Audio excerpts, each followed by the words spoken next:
proyek besar tapi tanpa ada korup guys ya. Jadi berjalan dengan cantik, dengan normal, dengan sesuai jadwal. Salut and respect guys ya. Tidak seperti jiran kita. Tapi siapa yang menikmati ketika kapal-kapal lewat Selat Malaka? Apakah Batam? Tidak. Indonesia terlalu goblok untuk bisa mengambil peluang itu. Kenapa? Karena mayoritas kapal-kapal bisnis antar negara, antar benua itu, dari Cina ke Eropa, ke India, ke Afrika, ternyata mayoritas hobinya parkir di Port Klang Malaysia atau di Singapura. Kenapa? Karena mereka punya dry port. Kenapa? Karena mereka punya jasa stevedoring yang lebih bagus dibanding Indonesia. Mereka punya pabrik kapal yang lebih bagus daripada di Indonesia. Dan mereka punya laut yang lebih dalam dari Indonesia. Kok bisa? Ya karena mereka kirim begitu banyak alat berat untuk mengeruk lautnya supaya dibikin sedalam-dalamnya, supaya banyak kapal-kapal besar bisa masuk dan bersandar di sana. Indonesia lakukan hal yang sama tidak? Tidak. Jadi yang menikmati alur lalu lintas perdagangan dunia, Indonesia di buku-buku SD gua selalu dibilang Indonesia kaya raya, Gemaripa, Lojenawi. Kita diapit oleh dua benua, benua Asia dan benua Australia. Kita diapit oleh dua samudra, samudra Atlantik dan samudra Pasifik. Apa itu sampah? Faktanya dari laut aja ya lebih banyak kapal yang parkir di Singapura dibanding di Indonesia. Kenapa? Apa sengaja Batam diperlemah? Apa sengaja? Supaya klien-klien larinya ke Singapura. Coba lu pikir. Oke guys ya, assalamualaikum, salam sejahtera semuanya. Ini netizen ya berkata lagi, dan ini memang ya boleh dikatakan benar juga ya. Sebab kita sebenarnya Batam ini adalah boleh dikatakan pelabuhan emas gitu, dimana itu adalah jalur yang bagus banget di antara perdagangan ya yang melalui kapal. Tapi kenapa lebih memilih kalau tak di Melaka, kalau tak di Singapura, kalau tak di Port Klang? Nah ini ada apa cuy ya? Sebab dulu memang kejayaan Malaka itu adalah salah satu transit ya yang dilakukan oleh peniaga kapal waktu dulu pun memang Selat Malaka gitu loh. Tapi sekarang ini memilih di Port Klang dan di Singapura. Batam seolah-olah dilemahkan guys ya. Wow, kenapa boleh jadi seperti itu ya? Apakah kurang pinter ya seperti apa yang dibilang abang ini tadi guys ya? Sebab abang ini juga mengamati politik dan mengamati hal yang lagi tren di Indonesia dan di Malaysia tentunya guys ya. Nah, ini semoga bisa membangun gitu loh. Kenapa pemerintah kita bisa nah seperti apa yang dibilang tadi guys ya. Lanjut. Ini yang Selat Melaka deh. Oh, ini apa ini? Kapal-kapal ya. Banyak banget ya. Wow. Di Indonesia, kita punya 4 selat penting, tapi yang paling penting adalah Selat Malaka. Nggak hanya penting di Indonesia saja, selat ini juga penting buat perdagangan dunia. Sebab Selat Malaka merupakan jalur utama dan jalur tercepat antara Samudra Hindia dan Samudra Pasifik. Pada satu selat ini aja ada lebih dari 400 jalur pelayaran yang menghubungkan lebih dari 700 pelabuhan di seluruh dunia. Hebatnya lagi, sekitar seperempat dari perdagangan minyak dunia yang diangkut via jalur laut akan melewati Selat Malaka. Kebayang nggak kalau suatu saat nanti selat ini diblokir, sekacau apa ya perdagangan dunia? Pastinya negara-negara lain harus cari selat alternatif. Ngomong-ngomong, kamu pernah lewat selat ini nggak?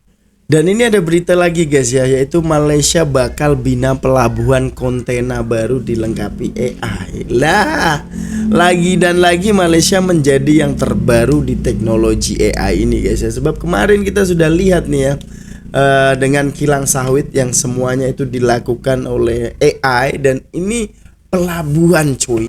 Ya, yang mengontrol kapal-kapal perdagangan, kapal-kapal besar serata dunia cuy. Gila, ini semakin canggih aja Malaysia ya. Lanjut kita play guys. Pembinaan pelabuhan kontena baru di sepanjang kawasan pantai barat yang menghadap Selat Melaka, salah satu laluan laut tersibuk di dunia, ketika negara bersiap sedia untuk menerima permintaan logistik yang dipacu oleh peralihan rantaian bekalan global. Pelabuhan yang dianggarkan bernilai 2 bilion ringgit itu akan menggunakan kecerdasan buatan untuk meningkatkan kecekapan operasi, sekaligus menjadi pelabuhan pertama di Malaysia yang berbuat demikian. Pertama di Malaysia cuy. Kelebihan pengintegrasian kecerdasan buatan akan membolehkan sistem itu menganalisis data trafik, menjadual pergerakan kapal, menjejaki operasi marin di sekitar pelabuhan dan mengurus logistik automatik. Menteri Besar Negeri Sembilan Amiduddin Syari juga sebelum ini berkata, teknologi itu mampu memberi impak optimum dalam keseluruhan rantaian perkhidmatan marin dan kargo seperti pendaftaran masuk dan keluar kapal, penjadualan pergerakan kapal serta pengesanan operasi marin di sekitar pelabuhan. Jelasnya lagi, pelabuhan baru itu mampu meningkatkan industri perkhidmatan logistik dan pengangkutan meri negara kerana rangkaian jalan raya dan lebuh raya akan menghubungkannya ke kawasan perindustrian utama. Ia juga mampu memperkemas proses, mengurangkan kos operasi dan meminimumkan kesan alam sekitar selain menampilkan kren automatik, truk pandu sendiri dan langkah keselamatan cyber peringkat atasan dengan kapasiti untuk menerima kapal kontena besar. Bagaimanapun, syarikat itu masih belum mengumumkan tarikh yang dijangka siap. Menurut Nikkei Asia, Westports Holdings juga berhasrat menggandakan kapasiti pelabuhan Kelang, pelabuhan terbesar di negara ini, untuk memenuhi permintaan. Wow guys, sangat luar biasa sekali ya. Ini teknologi kecanggihan yang dibuat di Malaysia guys ya. Sebab memang ya kita tahu pelabuhan Kelang adalah pelabuhan yang terbesar di Malaysia dan tempat singgah ya para pedagang-pedagang ya. Kontainer besar-besar pun sudah dijamin nih aman jika park di sana gitu ya, singgah di sana. Sebab lautnya juga sudah diperdalam guys ya, jadi dalam banget, jadi aman, tidak akan ada masalah. Dan ya keistimewaan Malaysia yaitu tadi guys ya, tidak ada pungli, sekali lagi tidak ada pungli. Sebab itulah ramai ya orang-orang asing yang tidak ragu ataupun was-was untuk berbisnis ataupun invest ataupun sengaja singgah di Malaysia guys. Jadi luar biasa, respect lah. Wow, keren ya. Kita lanjutkan seperti apa guys. Malaysia sedang membangun jalur kereta api sepanjang 665 km yang diberi nama laluan rel Pantai Timur. Jalur kereta ini akan membentang dari Pelabuhan Kelang di dekat Selat Malaka dengan Kota Baru di Semenanjung Utara Malaysia, menghubungkan negeri-negeri di Pantai Timur seperti Kelantan, Terengganu, dan Pahang dengan negeri Pantai Barat Semenanjung Malaysia. Proyek ini akan memiliki 2 jalur kereta api dengan kecepatan kereta penumpang 160 km per jam dan 80 km per jam untuk kereta barang. Memiliki 20 stasiun dan akan rampung pada tahun 2027. Proyek ini diperkirakan menelan biaya sebesar 144 triliun rupiah. Assalamualaikum, salam hormat. Jap guys ya, tapi 140T ini tidak sebanyak yang dikorupsi orang Indonesia yang sekarang ini cuma dihukum 6 tahun penjara guys, yaitu 200T lebih. Wow, bayangin nih ya, korupsi yang sebanyak itu kok cuma 6 tahun dan didenda 1 miliar, itu kan nggak logik gitu loh guys ya. Tapi ini project ini adalah project besar dan semoga cepat terrealisasikan guys ya, dari Port Kelang sampai ke Pantai Timur. Wow, salut, respect guys ya. Oke, kita lihat lagi. MOT yakin ECRL siap Desember 2026. Oke, 2026 sudah siap guys ya, mulai operasi Jan 2027. Wes, mantap. Ini kita bisa try nanti guys ya. Langsung kita play lagi. Anda menyaksikan Niaga Awani bersama saya Haris Ashraf Hasnan. Kita ke laporan pertama di mana Kementerian Pengangkutan yakin laluan rel Pantai Timur ECRL akan dapat disiapkan mengikut jadual pada Disember 2026 dan beroperasi bermula Januari 2027. Ia sekaligus menjimatkan masa perjalanan dari Kota Baru Kelantan ke Kuala Lumpur dalam masa 4 jam. Wih, laju, biasanya 6-8 jam. Menterinya Anthony Siufuk berkata projek berkenaan telah mencatat kemajuan sebanyak 64% setakat Mac 2024 bagi keseluruhan jajaran yang merangkumi 4 negeri iaitu Kelantan, Terengganu, Pahang dan Selangor. Katanya projek ECRL telah memasuki fasa baharu pembinaan sejak 2023 dengan kerja-kerja infrastruktur juga merangkumi pemasangan rasuk jenjabat, pemasangan landasan, pembinaan stesen dan pembinaan depot kereta api. Sepanjang 665 km, projek infrastruktur kebangsaan ini merangkumi lebih 1,900 tapak kerja dan hampir 650 sedang aktif dalam pelbagai aktiviti pembinaan. Katanya kerja-kerja pengorekan terowong berkembar genting sepanjang 16.39 km dengan kombinasi kaedah gerudi dan letup beserta mesin pengorek terowong telah mencapai kedalaman melebihi 8 km bagi kedua-dua bahagian terowong. Ini bermakna terowong berkembar genting dijangka dapat mencapai penembusan pada suku kedua 2025 sekaligus menjadikannya terowong rel terpanjang di Asia. Terpanjang di Asia. Projek ECRL juga berjalan lancar dengan pemasangan rasuk jenjabat untuk 155 jambatan daripada jumlah keseluruhan 219 jambatan telah berjaya disempurnakan setakat Februari 2024. Beliau berkata kerja-kerja pemasangan landasan sejauh 92 km telah siap pada akhir Februari 2024 iaitu sebulan lebih awal daripada yang dijadualkan.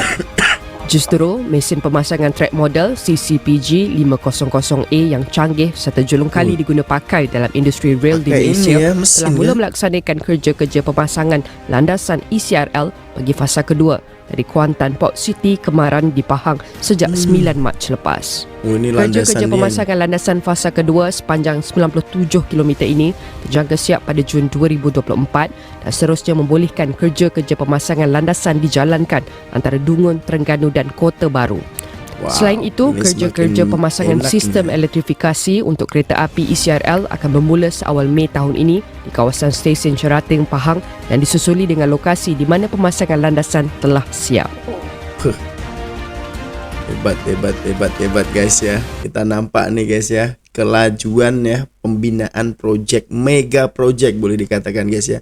Yang dimana itu ini adalah salah satu hal yang bagus untuk orang Pantai Timur, sebab orang Pantai Timurnya yang berada di KL tuh banyak banget, dan biasanya kalau kita lalu highway naik kereta itu jam ya guys ya, apalagi di saat momen-momen lebaran, momen hari raya itu jamnya luar biasa guys. Jadi ini ada alternatif lain ya, memang sudah ada rel kereta api guys ya daripada KL Central menuju ke Pantai Timurnya ada ya, tapi untuk jalur ini itu kan baru guys ya, dan ini memang sangat keren banget lah menurut aku, sangat membantu banget kepada masyarakat untuk bergerak di saat hari raya guys ya, sebab memang ya kita tahu cuy ya, orang Pantai Timur ini banyak banget di ibu kota guys ya, luar biasa, respect loh, project besar tapi tanpa ada korup guys ya, jadi berjalan dengan cantik, dengan normal, dengan sesuai jadwal, salut and respect guys ya, tidak seperti jiran kita gitu guys. Aduh, projek ECRL ini serta juga projek Lebuh Raya Pantai Timur akan menjadi pemangkin kepada pembangunan ekonomi terutamanya di sebelah wilayah Pantai Timur, termasuklah negeri Kelantan dan negeri Terengganu. Kita melalui MIDA sedang buat perundingan, perbincangan dengan kerajaan-kerajaan negeri untuk berusaha menarik pelaburan asing dan tempatan. Kita di MIDA akan terus bekerjasama, contohnya di kerajaan negeri Kelantan dan agensi-agensi berkaitan, kita ada ECRDC ataupun East Coast Economic Region Development Council, dan di negeri Kelantan ada sebenarnya satu syarikat E&E iaitu Rom Wako Electronics, nilai pelaburan melebihi 1.7 bilion ringgit, 2,000 peluang pekerjaan yang telah diwujudkan pada rakyat tempatan, terutamanya dalam bidang kejuruteraan, sains dan teknikal. Saya menyuruhlah kalau boleh kita teruskan, dah ada base tu, kita teruskan dengan perkembangan di negeri Kelantan, dan juga di negeri Terengganu ada juga 2-3 perancangan. Malaysia sedang membangun jalur kereta api sepanjang 665 km yang diberi nama laluan rel Pantai Timur. Jalur kereta ini akan membentang dari Pelabuhan Kelang di dekat Selat Malaka dengan Kota Baru di Semenanjung Utara Malaysia, menghubungkan negeri-negeri di Pantai Timur seperti Kelantan, Terengganu, dan Pahang dengan negeri Pantai Barat Semenanjung Malaysia. Proyek ini akan memiliki 2 jalur kereta api dengan kecepatan kereta penumpang 160 km per jam dan 80 km per jam untuk kereta barang. Memiliki 20 stasiun dan akan rampung pada tahun 2027. Proyek ini diperkirakan menelan biaya sebesar 144 triliun rupiah.